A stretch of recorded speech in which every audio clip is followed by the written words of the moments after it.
হতাশ হওয়া ইমানের পরিপন্থী কাজ। আল্লাহ পাক বলেছেন লা তাকনাতু মির রাহমাতিল্লাহ, আমার রহমত থেকে মায়ুস হও না। দেখেন হযরত আইয়ুব আলাইহিস সালামের কত বড় রোগ হয়েছে, শরীর পোকায় ধরেছে, জর্জরিত হয়েছে, দুর্গন্ধ হয়েছে, গ্রামের লোকেরা তাকে বের করে দিয়েছে, স্ত্রী পুত্র পরিজন সব চলে গিয়েছে। এমনকি জিহ্বায় যখন পোকা ধরল, হযরত আইয়ুব আলাইহিস সালাম আল্লাহ রাব্বুল আলামিনের দরবারে ফরিয়াদ করলেন, আন্নী মাসসানিয়াদ-দুররু ওয়া আনতা আরহামুর রাহিমিন। আয় আল্লাহ, আমি অসুস্থ হয়ে পড়েছি, আমি রোগাক্রান্ত হয়েছি, আর তোমার নাম রহমান রহিম, তুমি আমাকে রোগ মুক্ত করো। হযরত আইয়ুব আলাইহিস সালাম আল্লাহর দরবারে ফরিয়াদ করলেন, রব্বুল আলামিন সারা শরীরে পোকায় জর্জরিত হয়ে গেছে, এখন আমার জিহ্বায় পোকা ধরেছে, মাবুদ গো আমি তোমার কাছে ফরিয়াদ করি আমার জিহ্বায় পোকা দিও না, কারণ জিহ্বাটাও যদি নষ্ট হয়ে যায় তাহলে তোমার মতো আল্লাহর জিকির আমি কি দিয়া করব। হযরত আইয়ুব আলাইহিস সালাম আল্লাহ পাকের কাছে যখন এ ধরনের ফরিয়াদ জানালেন, রব্বুল আলামিন তাকে তার রোগ মুক্ত করে দিলেন, তার স্ত্রী পুত্র সব আল্লাহ রব্বুল আলামিন ফিরাইয়া দিলেন। সুবহানাল্লাহ। সুতরাং মুমিন ব্যক্তি, কোরআন শরীফে সব আছে, কোরআনের মতো শ্রেষ্ঠ ওয়াজের কিতাব পৃথিবীতে আর শুধু বোঝার দরকার। বিপদে যত বড় বিপদ আসুক, কোন বিপদে মুমিন ধৈর্য হারাবে না। হযরত ইয়াকুব আলাইহিস সালামের ছেলে ইউসুফ আলাইহিস সালামকে যখন তিনি হারায় ফেললেন, তিনি অধৈর্য হয়ে গেছিলেন নাকি? অধৈর্য হন নাই। কারণ আমি আমার বক্তৃতার সূচনায় বলেছি, আমরা কল্যাণ বুঝি না, অকল্যাণও বুঝি না। কোন বিপদ আসলে পরে আমরা হয়রান হয়ে যাই, কিন্তু বিপদের মধ্যে কল্যাণ আছে আমরা তা বুঝতে পারি না। কথা বুঝে আসছে? হযরত ইউসুফ আলাইহিস সালামকে কুয়ার ভিতরে ফেলে দেওয়া হলো। 11 ভাই মনে করেছে কুয়ার ভিতরে ফেলে দিয়া ইউসুফ আলাইহিস সালামকে মেরে ফেললাম, কিন্তু তারা বোঝে নাই আসল কামটা কি হয়েছে। এটা তো কুয়া নয়, এটা একটা টানেল, এটা একটা সুড়ঙ্গ।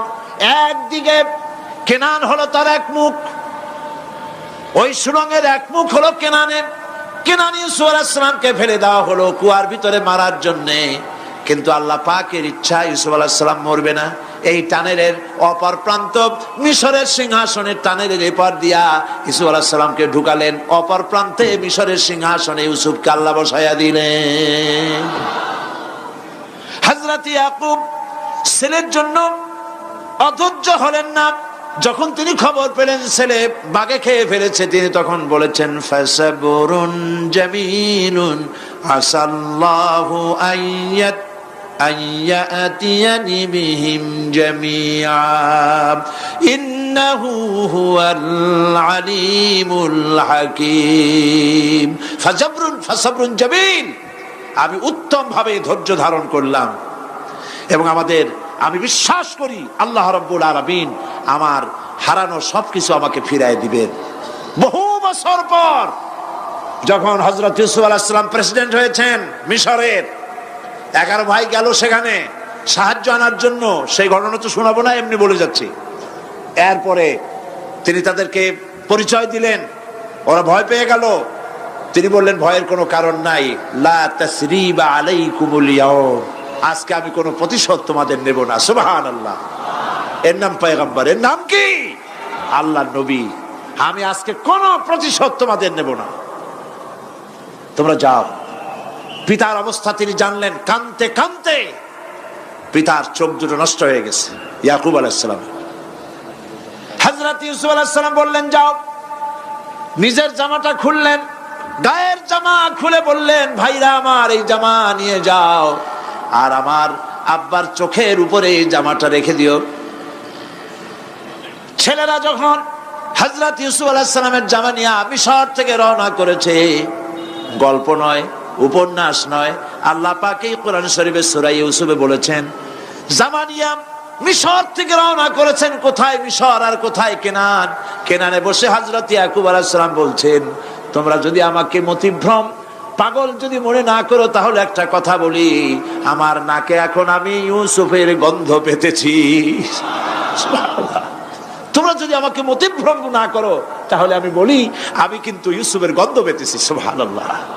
হযরত ইউসুফ আলাইহিস সালামের জামা এনে ভাইরা যখন হযরত ইউসুফের চোখের উপরে রেখে দিলেন, হযরত ইয়াকুবের দুটো চোখ সাথে সাথে আল্লাহ ভালো করে দিলেন। ফাসাবরুন জামিল, ধৈর্য ধরো। ইমানদার ব্যক্তি আশার উপরে তার জীবন বাঁচে, কারণ যত বড় বিপদ আসুক না কেন আশ্রয় পাওয়ার একটা জায়গা আছে, তার নাম হলো আল্লাহ। নাম কি? বলেন আল্লাহ। সবাই বলেন আল্লাহ আল্লাহ আল্লাহ আল্লাহ। হযরত ইউনূস আলাইহিস সালাম মাছটাকে গিলে ফেলে দিল, মাছটাকে গিলে মাটির অতল তলদেশে চলে গেছে। এত বড় বিপদ পৃথিবীর কোন মানুষের হতে পারে নাকি? বলেন, কি বলেন? মাছের পেটের ভিতরে জানালা নাই, দরজা নাই, বেরোবার কোনো পথ নাই, মাছ গেছে পানির অতল তলদেশ। আল্লাহ পাক কোরআন শরীফের ভিতরে মানুষকে শোনান, আল্লাহ ওয়াজ করছেন। সুবহানাল্লাহ বলেন। আল্লাহ পৃথিবীর মানুষকে ওয়াজ করছেন, দুনিয়ার মানুষকে শোনান। আমার ইউনূস তো ধৈর্য হারা হয় নাই। ওয়াযান্নুন ইয যাহাবা মুগাদিবান ফাযান্না আন লান নাকদিরা আলাইহি ফানাদা ফিয যুলুমাতি আন লা ইলাহা ইল্লা আনতা সুবহানাকা ইন্নী কুনতু মিনাজ জালিমিন। ফানাদা ফিয যুলুমাত, জমায়ে কাসির, ত্রিবিধ অন্ধকারের ভেতর থেকে হযরত ইউনূস আলাইহিস সালাম চিৎকার মারলেন। মাছের পেটের অন্ধকার, পানির অন্ধকার, রাতের অন্ধকার, ত্রিবিধ অন্ধকারের ভেতর দিয়ে মাছের পেটের মধ্য দিয়ে ইউনূস আলাইহিস সালাম চিৎকার মারলেন। অধৈর্য হন নাই, হার্ট ফেল করেন নাই। তিনি বলছেন, পড়েন আমার সাথে, লা ইলাহা ইল্লা আনতা সুবহানাকা ইন্নী কুনতু মিনাজ জালিমিন। তুমি ছাড়া কোনো ইলাহ নাই, কোনো উপাস্য নাই, মাবুদ নাই। তোমার পবিত্রতা ঘোষণা করছি, আমি জালিমদের অন্তর্ভুক্ত হয়ে গেছি। ইউনূস আলাইহিস সালাম যখন কাঁদতেছিলেন, আল্লাহ রাব্বুল আলামিন সেই কান্না শুনেছিলেন কিনা? বলেন, শুনছিলেন কিনা? শুনতে পেয়েছিলেন কিনা? পানির ভিতরে কেউ শোনে নাই, মাছের পেটের ভিতরে ইউনূস আলাইহিস সালাম কিভাবে চিৎকার করছেন, মাছের পেটের ভিতরের আওয়াজ পানির ভিতরে কেউ শোনে নাই, জমিনের কেউ শোনে নাই, অন্তরিক্ষে কেউ শোনে নাই, সাত আকাশের ভিতরে কেউ শোনে নাই, কিন্তু আরশে আজিমের মালিক আল্লাহ রব্বুল আলামিন শুনতে পেয়েছেন। সঙ্গে সঙ্গে রব্বুল আলামিন জবাব দিলেন, ফাস্তাজাবনা লাহু ওয়া নাজ্জাইনাহু মিনাল গাম্মি ওয়া কাযালিকা নুনজিল মুমিনিন। পড়েন, ফাস্তাজাবনা লাহু ওয়া নাজ্জাইনাহু মিনাল গাম্মি ওয়া কাযালিকা নুনজিল মুমিনিন। আমি ইউনূসের ডাকের জবাব দিলাম। কে বলতেছেন? বড় করে বলেন, কে বলছেন? আল্লাহ। সুবহানাল্লাহ। আপনারা কি ভয় পাইছেন? ভয় পেয়েছো মুসলমান? আল্লাহ রাব্বুল আলামিন বলেন, আমি আমার ইউনূসের ডাকের জবাব দিলাম। শুধু জবাব দেই নাই, আমি ইউনূসকে তার মাছের পেটের ভিতর থেকে বাঁচায় দিলাম। মাছের পেটের মধ্যে বেদনা শুরু হয়ে গেল, এমন বেদনা হয়েছে মাছ এখন বমি না করে পারে না। কথা বুঝতে পেরেছে? মাছ এখন বমি না করে পারে না। পানির উপরে মাছ ভেসে উঠল। আল্লাহ কোরআন শরীফের ভিতরে বলছেন, মাছ সাতরায়া কিনারায় চলে গেল, ইউনূস আলাইহিস সালামকে বমি করে ফেলে দিল। ইউনূস আলাইহিস সালাম বেঁচে গেলেন। আল্লাহ পাক বলেন, শুধু ইউনূসকে বাঁচাইলাম না, বরং আমি সকলের জন্য আশার বাণী শোনাই। শোনো মুমিনেরা, ওয়া কাযালিকা নুনজিল মুমিনিন। মুমিন বান্দা যারা যত বড় বিপদ আসুক আমারে ডাকো, আমি বিপদ দিয়ে বাঁচাই দেব। সুবহানাল্লাহ, বিপদ থেকে আমি বাঁচাই দেব। আল্লাহ পাক বলেছেন ফাইন্না মাআল উসরি ইউসরান, ইন্না মাআল উসরি ইউসরা। জেনে রাখো, দুঃখ এবং কষ্টের পরে রয়েছে সুযোগ সুবিধা, আর অসচ্ছলতার সাথে রয়েছে উদার সচ্ছলতা। যত বড় বিপদ আসছে এই বিপদের পরে আল্লাহ পাক তার গোলামদের উপরে রহমত নাজিল করবেন ইনশাআল্লাহ। সুতরাং ঈমানদার লোকেরা, তাদেরকে আল্লাহ পাক বলছেন কোনো ভয় নাই, কোনো চিন্তা নাই, যত বড় বিপদে পড়ো আমারে ডাকো, আমি ডাকের সাড়া দিয়ে দেব। সবাই আল্লাহরে ডাকেন, সুবহানাল্লাহ ওয়ালহামদুলিল্লাহ লা ইলাহা ইল্লাল্লাহ। জোরে পড়েন সুবহানাল্লাহ ওয়ালহামদুলিল্লাহ লা ইলাহা ইল্লাল্লাহ, সুবহানাল্লাহ ওয়ালহামদুলিল্লাহ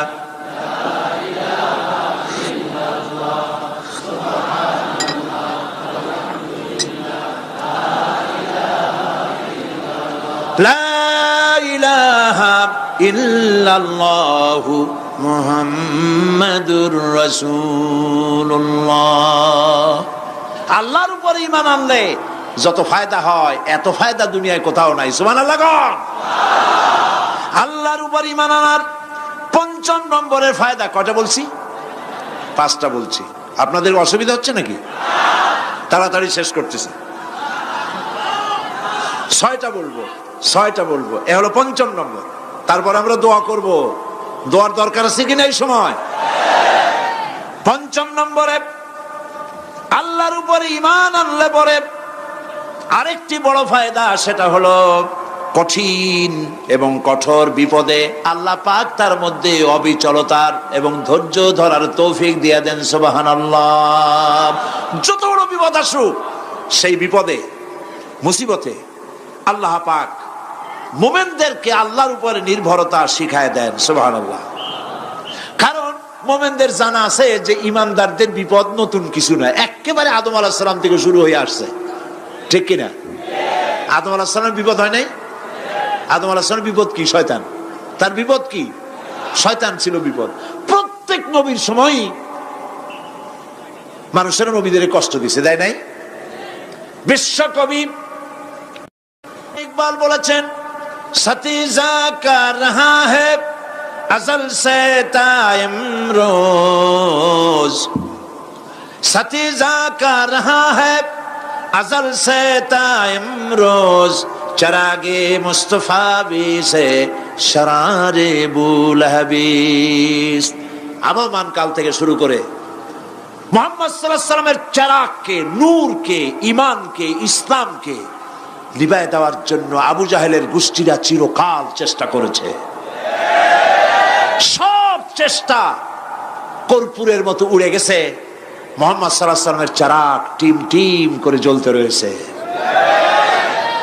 আল্লাহ পাক বলছেন, ইউরিদুনা লিইউতফিউ নূরাল্লাহি বিআফওয়াহিহিম ওয়াল্লাহু মুতিম্মু নূরিহি ওয়ালাউ কারিহাল কাফিরুন। ওরা চায় মুখের ফু দিয়া, কারা? কাফেরেরা।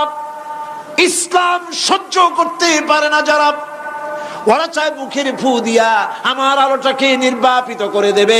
আল্লাহ পাক বলেন, ওয়াল্লাহু মুতিম্মু নূরি, আমি আমার নূরকে পূর্ণতা দান করব, তাতে কাফির বেঈমানদের মনের ভিতরে যত জ্বালা হোক, যন্ত্রণা হোক, ওদের কলজা যত পুড়ুক, ইসলাম তার বিজয় পতাকা নিয়ে উঠবে, কেউ ঠেকাতে পারবে না। আল্লাহ রাব্বুল আলামিন, আল্লাহ পাক বলছেন, ওয়াকাযালিকা জাআলনা লিকুল্লি নাবিয়্যিন আদুওয়াম মিনাল মুজরিমিন। আর এমনি করে আমি সকল নবীর শত্রু বানিয়েছি সব পাপিষ্ঠ অপরাধ প্রবণ লোকদের। শুনছেন কথা? শোনেন নাই? আল্লাহ পাক বলছেন দুনিয়ার সব নবীদের তাদের জন্য আমি শত্রু বানাইছি কাদেরকে? যারা সব থেকে বেশি পাপিষ্ঠ, অপরাধ প্রবণ, এরা হচ্ছে নবীর দুশমন। এরা সব নবীদের সাথে দুশমনি করেছে। আজও দেশের আলেমদের সাথে দুশমনি করে সবচাইতে বড় পাপিষ্ঠরা। এটা কোরআন। এটা কি? কোরআন। জোরে বলেন এটা কি? আল্লাহ রাব্বুল আলামিন বলছেন ওয়া কাযালিকা জাআলনা লিকুল্লি নাবিয়্যিন আদুওয়াম মিনাল মুজরিমিন। সব পাপীরা, পাপিষ্ঠরা আমার দ্বীনের দাওয়াত যারা দেয় তাদেরকে জীবনের দুশমন মনে করে। কেন? শোনেন, আমি কারো আওয়াজ শোনাচ্ছি? কারো আওয়াজ শোনাচ্ছি? আমার আল্লাহর আওয়াজ। অপরাধটা কি? নবীদের বিরুদ্ধে, নবীর ওয়ারিস ওয়ারাসাতুল আম্বিয়া কারা? তো তাদের বিরুদ্ধে তাদের অপরাধটা কি? তাদের অপরাধ সম্পর্কে আল্লাহ নিজে বলেন وَمَا نَقَمُوا مِنْهُمْ إِلَّا أَنْ يُؤْمِنُوا بِاللَّهِ الْعَزِيزِ الْحَمِيدِ। এদের বিরুদ্ধে অ্যাকশন নেওয়ার আর কোনো অপরাধ ওদের নাই। ওদের একমাত্র অপরাধ ওরা আল্লাহর জমিনে আল্লাহর আইন প্রতিষ্ঠা করতে চায়। এটাই হচ্ছে অপরাধ। এই অপরাধে নবীদের শাস্তি হয়েছে। নবীরা মার খেয়েছেন, সাহাবায়ে কেরাম মার খেয়েছেন। আমরা তো সাহাবায়ে কেরামের জুতার ধুলার সমানও নই। সুতরাং এগুলি আমাদের পাওনা। এই রক্তের বিনিময়, জীবনের বিনিময় আল্লাহ পাক তার দ্বীনকে প্রতিষ্ঠা করবেন ইনশাআল্লাহ। হযরতে খাব্বাব, বুখারী শুনুন, বুখারীর হাদিস। আমি কোনো কথা বানিয়ে বলি না। আমি লেখাপড়া করি, পড়াশোনা করি, চোখে দেখি, তারপরে কথা বলার চেষ্টা করি। বাজে গপ্প কিস্সা কাহিনী বলার অভ্যাস আমার কোনো কালে ছিল না, নাই। রাসূল করিম সাল্লাল্লাহু আলাইহি ওয়াসাল্লামের মতো মানুষ, ওনার মতো মানুষ, আহারে, তার চাইতে শ্রেষ্ঠ মানুষ কি পৃথিবীতে আছে? তিনি মার খাইছেন না খান নাই? আহা, কিভাবে তাকে মারলো! গলায় চাদর দিয়ে পেঁচাইয়া আছাড় মেরে ফেলে দিয়ে তারপরে তাকে প্রহার করা হয়েছে। আবু জাহেল মেরেছে, বেহুশ হয়ে গেছেন হুজুর। হযরতে হামজা তখনও কাফের ছিলেন। শিকার থেকে ফিরে এসে মুহাম্মদ সাল্লাল্লাহু আলাইহি ওয়াসাল্লামের অবস্থা দেখে পায়ের রক্ত মাথায় উঠে গেছে। আপন ভাইয়ের ছেলে, আর এমন ছেলে। চলে গেলেন আবু জাহেলের বাড়ি। বললেন, আবু জাহেল, তুই নাকি মুহাম্মদ সাল্লাল্লাহু আলাইহি ওয়াসাল্লাম মারছিস? কেন মারলি? তিনি তো ভালো কথাই বলেন, সব সময় বলেন সত্য কথা বলো, মানুষের উপকার করো, এতিমকে আশ্রয় দাও। এত সুন্দর সুন্দর ভালো ভালো কথা বলেন। তার মতো ভালো মানুষ তো দুনিয়ায় দেখি নেই। মারলি কেন? তুই কি মনে করছিস যে আব্দুল্লাহ মারা গেছে বলে এতিম হয়ে গেছে মুহাম্মদ সাল্লাল্লাহু আলাইহি ওয়াসাল্লাম? তোর মনে রাখা উচিত আব্দুল্লাহ মারা গেছে, হামজা মরে নাই। হযরত হামজা ধনুক বাইর করলেন, এক বাড়ি মারলেন মাথার উপরে, মাথা ফাটা রক্ত বেরিয়ে গেল। হামজা হন হন করে হেঁটে এলেন রাসূলের কাছে। হুজুরের অসুস্থ দেহ মোবারক কোলে উঠায় নিয়ে বললেন, বাবা, তার মস্তক মোবারক কোলে উঠায় নিয়ে বললেন, আমি আবু জাহেলের মাথা ফাটিয়ে রক্ত বের করে দিয়ে এসেছি, তুমি একটু খুশি হও। হুজুর বললেন, চাচা, কার মাথা ফাটাইছেন, কার রক্ত বের করেছেন, এই কথা বলে তো আমাকে আপনি খুশি করতে পারবেন না। তিনি বললেন, বাবা, তুমি কি হলে খুশি হও? তিনি বললেন, আমি খুশি হই চাচা, তোমার মুখে যদি একটা বার আমি ঈমানের কলেমা শুনতে পাই। হযরতে হামজা বললেন, মুহাম্মদ সাল্লাল্লাহু আলাইহি ওয়াসাল্লাম, আমার বুঝতে মোটেও কষ্ট হয়নি, তুমি কোনো সাধারণ মানুষ নও। সাধারণ মানুষের প্রতিশোধে তুমি বিশ্বাসী হতে, খুশি হতে, প্রতিশোধে বিশ্বাসী হওনি। তুমি অবশ্যই আল্লাহর নবী। আমি আল্লাহকে সাক্ষী রেখে, আমি তোমাকে সাক্ষী রেখে ঈমানের কালেমা ঘোষণা করছি, লা ইলাহা ইল্লাল্লাহু মুহাম্মাদুর রাসূলুল্লাহ। ভাইরা আমার, আল্লাহর দ্বীন প্রতিষ্ঠার জন্য আমার নবীদেরকে কষ্ট করতে হয়েছে, সাহাবায়ে কেরামদেরকে কষ্ট করতে হয়েছে, আল্লাহর ওলিদেরকে, ইমাম আবু হানিফা রাহমাতুল্লাহ আলাইহিকে 8 বছর জেলের মধ্যে রাখা হয়েছিল। ইমাম আহমদ বিন হাম্বলকে চাবুক মেরে মেরে গায়ের গোশত আর চামড়া তুলে ফেলে দেওয়া হয়েছিল। তারপরেও তারা বাতিলের সামনে মাথা নত করে নাই। এর নাম হচ্ছে ইসলাম। এর নাম কি? বুখারীর হাদিস, হযরত খাব্বাব বিন আরিত রাদিয়াল্লাহু তাআলা আনহু, বুখারীতে হাদিসটা এভাবে এসেছে, ওয়ান খাব্বাব বিন আরিত রাদিয়াল্লাহু তাআলা আনহু আন্নাহু قال قال شكونا الى رسول الله صلى الله عليه وسلم وهو متوسد بردة له في ظل الكعبة। তিনি বললেন, আমরা রাসূলের কাছে গেলাম, যাই দেখি রাসূল করিম সাল্লাল্লাহু আলাইহি ওয়াসাল্লাম কাবা শরীফের ছায়ায় আরাম ফরমাচ্ছেন। আমরা কাছে গিয়ে বললাম, আলা তাস্তানসিরু লানা আলা তাদউ লানা ইয়া রাসূলুল্লাহ, হে রাসূল, আপনি কি আমাদের জন্য দোয়া করবেন না? আমরা তো মার খেতে খেতে শেষ হয়ে গেলাম। আমাদের খাব্বাবকে, খুবাইবকে, আম্মারকে, সুমাইয়াকে মেরে শেষ করে দিল। ওরা আমাদেরকে না খাওয়ায় রাখে, সারা রাত খেতে দেয় না, ঘুমাতে দেয় না। তারা আমাদের বেলালকে মেরে মেরে রক্তাক্ত করে উত্তপ্ত মরুভূমির উপরে চিৎ করে শোয়ায়, বুকের উপরে পাথর চাপা দিয়ে রেখেছে। ওরা সাহাবায়ে কেরামদেরকে মারতেছে, না খাওয়ায় রাখতেছে। হুজুর, আপনি কি আল্লাহর কাছে দোয়া করবেন না? এখনো কি দোয়ার সময় আসে নাই? হাদিস শরীফে এসেছে, হুজুর সাল্লাল্লাহু আলাইহি ওয়াসাল্লাম উঠে বসলেন, বললেন, ও খাব্বাব, তোমাদের আগে এই পৃথিবীতে যারা দ্বীনের দাওয়াত নিয়ে এসেছিলেন, সমকালীন রাষ্ট্র শক্তি তাদেরকে ধরতো, ফায়ুহাজুর রাজুলু ফায়ুহফারু লাহু ফিল আরদ, তাদেরকে ধরে তাদের জন্য কবর খনন করা হতো জীবিত মানুষের জন্য। ফায়ুজআলু ফিহা, এরপরে সেই গর্তের ভিতরে তার কোমর পর্যন্ত গেড়ে দেওয়া হতো। সুম্মা ইউতা বিল মানশার, এরপরে করাত আনা হতো। ফায়ুদাউ আলা রাসিহি, এরপরে সেই করাত তার মাথার উপরে রাখা হতো।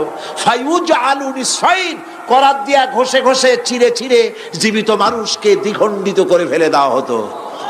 মা ইয়াসুদ্দুহু যালিকা আন দীনিহি, এত কষ্ট দেওয়ার পরেও আল্লাহর গোলামদেরকে এক চুল জায়গা দিন থেকে সরায় দেওয়া যায় নাই। ওয়াল্লাহি ওয়াল্লাহি, ও খাব্বাব, আমি আল্লাহর নামে কসম করি, লাইউতাম্মান্নাল্লাহু হাদাল আমরা হাত্তা ইয়াসিরু রাকিবু মিন সানআ ইলা হাদরামাউত। আমি আমার আল্লাহর নামে কসম করি। কে কসম করছেন? সুবহানাল্লাহ বলবেন না? রাসূলুল্লাহ কসম করছেন, আমি কসম করি আল্লাহর, সেদিন বেশি দূরে নয়, যেদিন ইয়েমেনের রাজধানী সানা থেকে শুরু করে হাজরামাউত পর্যন্ত হাজার হাজার মাইল সওদাগরেরা তাদের পণ্য নিয়ে, মহিলারা তাদের সৌন্দর্যের পসরা নিয়ে একাকিনী অথবা দলবদ্ধভাবে যাতায়াত করবে মরুভূমির উপর দিয়ে। লা ইয়াখাফু ইল্লাল্লাহ, আল্লাহ ছাড়া তাদের অন্তঃকরণে কোনো ভয় থাকবে না। ওয়ালাকিন্নাকুম তাস্তাজিলুন, তোমরা বড্ড তাড়াহুড়ো করছো, অপেক্ষা করো, সেরকম সময় আসবে। রাসূল করিম সাল্লাল্লাহু আলাইহি সাল্লাম সেরকমের সময় দিতে পেরেছিলেন নাকি পারেন নাই? পেরেছিলেন কিনা? সেজন্য রক্ত দিতে হয়েছে, সেজন্য মার খেতে হয়েছে, সেজন্য জেলে যেতে হয়েছে। রাসূল করিম সাল্লাল্লাহু আলাইহি সাল্লামকে, জেল তো নতুন কিছু নয়। ইউসুফ আলাইহিস সালাম জেলে থাকেন নাই? জেলে থাকেন নাই? থেকেছেন। রাসূল করিম সাল্লাল্লাহু আলাইহি সাল্লাম জেলে ছিলেন না? সেই জেল এরকমের দেওয়ালে ঘেরা জেল নয়, পাহাড়ে ঘেরা, চতুর্দিক থেকে পাহাড়ে ঘেরা শিয়াবে আবি তালেব 3 বছর। কতদিন? টানা 3 বছর রাসূল, তার সাহাবী, তাদের স্ত্রীরা, বাচ্চা বাচ্চা ছেলেপেলেরা 3 বছরের মধ্যে সরকার ঘোষণা করেছে এদের সঙ্গে কথা বলবে না, বাজার ঘাটে যেতে পারবে না, কেনা বেচা করতে পারবে না, সামাজিক বয়কট, সামাজিকভাবে বয়কট করে রেখেছে। সাথে যা ছিল খাবারগুলি শেষ হয়ে গেছে। তারপরে উট ছিল, ভেড়া ছিল, খাইয়ে শেষ হয়ে গেছে। এরপরে যখন কিছু নাই, উটের চামড়া ভিজাইয়া ভিজাইয়া, শুকনা চামড়া ভিজায় খেয়েছে। যুবকেরা ক্ষুধার যন্ত্রণায় বাবলা গাছের পাতাগুলি চাবায়ে খাইতে গিয়া কাটা ফুটে জিহ্বা থেকে রক্ত পড়েছে। বাচ্চা ছেলেবেলেগুলি মায়ের বুকে দুধ পায় নাই, না পায়া বাচ্চারা চিৎকার করে উঠেছে। এই চিৎকার, ক্ষুধার জ্বালার এই চিৎকারের আওয়াজ শুনে কাফেরেরা চতুর্দিকে অট্ট হাসিতে ফেটে পড়েছে। সুতরাং জেল জুলুম মুসলমানদের জন্য, আলেমদের জন্য, পীর বুজুর্গদের জন্য নতুন কিছু নয়। এই জুলম, এই অত্যাচারের পরেই আল্লাহ পাকের দ্বীন কায়েম হয়েছিল মদিনায়। রাসূলুল্লাহ বলেছিলেন, খায়রুল কুরুনি কারনি, সর্বশ্রেষ্ঠ যুগ আমার যুগ। বন্ধুগণ, আল্লাহর উপর ঈমান আনলে মানুষের ভিতরে এ ধরনের অবিচলতা আসে, বিপদে ধৈর্য ধরার হিম্মত পয়দা হয়ে যায়। সুবহানাল্লাহ বলো। মানুষ কোনো মসজিদে ধরার কোনো প্রশ্ন ওঠে না, তো সেই জন্য এশার নামাজ জামাতে পড়ে যাওয়ার চেষ্টা করবেন সকলে। আল্লাহ যেন তৌফিক দেন, বলেন আমিন। আগামীকাল সকাল 9টায় এই মাঠে শিশু কিশোরদের সমাবেশ হবে। আপনার বাচ্চা আপনার ভবিষ্যৎ, এই বাচ্চাকে দ্বীনের কথা, ইসলামের কথা শোনাবার জন্য আগামীকাল আপনারা আপনাদের বাচ্চাদেরকে নিয়ে আসবেন। 5 বছর বয়স থেকে 10-12-র মধ্যে, 5 থেকে শুরু করে 12-র মধ্যে আপনাদের ছেলে মেয়েদেরকে এখানে পাঠিয়ে দিবেন। তাদেরকে তাদের প্রশ্নের জবাব দেব এবং তারপরে তাদেরকে কোরআন ও হাদিসের কথা শোনানো হবে, যাতে করে তাদের ইমানের মধ্যে ইসলামের বীজ বপন হয়ে যায়, তাদের কলিজার মধ্যে ইসলামের বীজ বপন হয়ে যায়। আল্লাহ যেন তৌফিক দেন, বলেন আমিন। আপনারা প্রত্যেকে আপনাদের সন্তানদের নিয়ে আসবেন সকাল 9টায়। আর মুফতি, আমি যে বলতেছিলাম যে মাহফিল শেষ হবে, যাওয়ার সময় টাকা এই মাহফিলে দিয়ে যাবেন, মাহফিলের খরচ হিসাবে। আর ঢাকা থেকে অনেক লাইব্রেরি আছে, প্রত্যেকদিন বলতেছি, আজও বলি যে আপনারা যাওয়ার সময় সকলে বই কিনে নিয়ে যাবেন। বই কিন্তু কাউকে ঠকায় না। একটা বোয়াল মাছ, কোরাল মাছ, শুটকি মাছ খাবেন, আজ খাইলেন কালকে পায়খানা হয়ে যাবে, এটার কোনো দাম নাই। কিন্তু একটা বই যদি আপনি কিনে নেন, বই আপনাকে উপকার করবে, আপনার জীবনের মোড় ঘুরিয়ে দিতে পারে। আলহামদুলিল্লাহ বলে। কামিয়াব প্রকাশন, যারা বিশ্বব্যাপী ইসলামী আন্দোলনের অন্যতম শ্রেষ্ঠ নেতা, জামাত ইসলামী বাংলাদেশের সাবেক আমির অধ্যাপক গোলাম আজম, তার লেখা বইগুলি কামিয়াব প্রকাশন বের করে। আল্লাহ তাআলা গোলাম আজম সাহেবকে 2টা তৌফিক দিয়েছেন। অনেক তৌফিকের মধ্যে আমার দৃষ্টিতে নেতৃত্বের কোয়ালিটি তো আল্লাহ দিছেনই, এছাড়াও দুর্লভ কোয়ালিটি যেটা হলো তিনি সহজ করে বলতে পারেন, সহজ করে লিখতে পারেন। সহজ করে বলা আর লেখা এটা কিন্তু খুব কঠিন ব্যাপার। আল্লাহ এই কোয়ালিটি তাকে দান করেছেন। আল্লাহ তাকে সুস্থ রাখুন, ভালো রাখুন। তার লেখা দিয়া গোটা জাতি জীবন চলার পথের দিক নির্দেশনা আল্লাহ যেন দান করেন, আমরা বলি আমিন। কামিয়াব প্রকাশনে তার অনেক বই তারা সেবেছে, আপনারা সেখান থেকে নিতে পারবেন।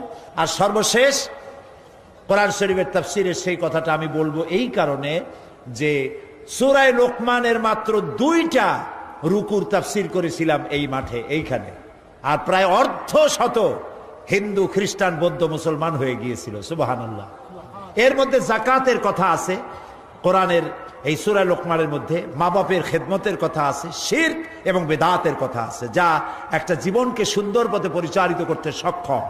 তাফসিরে সাঈদী সূরা লোকমান গ্লোবাল প্রিন্টিং নেটওয়ার্ক, সামনে এখানে লাইব্রেরি আছে, আপনারা সেখান থেকে তাফসিরে সাঈদী সূরা লোকমান নিয়ে যাওয়ার চেষ্টা করবেন। আল্লাহ তাআলা তৌফিক দান করুন।